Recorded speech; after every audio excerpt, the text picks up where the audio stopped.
ঝড়ে আমার শাকসবজি, ভুট্টা ক্ষেত তো অবস্থা শেষ হওয়ার মুখে, ভুট্টাগুলো আমার নষ্ট হয়ে গেছে ঝড়ে।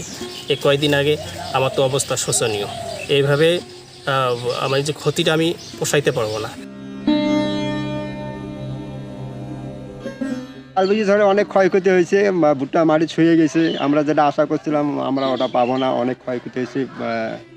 অনেক সমস্যার মধ্যে আছি, অনেক চিন্তায় আছি যে অনেক ঋণ দফায় আছি, আবাদ করছি, সেটা মনে হবে না।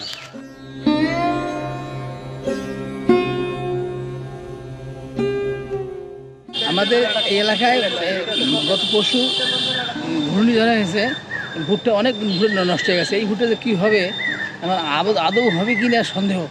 তাই সরকারের কাছে অনুরোধ, আমাদের ভুট্টা প্রচুর খরচ হয়েছে, কিছু সাহায্য করার জন্য আমরা জনগণকে কিছু সাহায্য করার জন্য আমরা অনুরোধ করছি।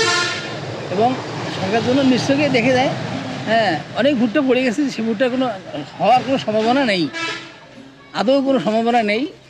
যদি এখন সরকার একটু সুনজরে চোখে দেখে, তাহলে ইনশাল্লাহ আশা করি ভুট্টা কিছু পাইতে পারি।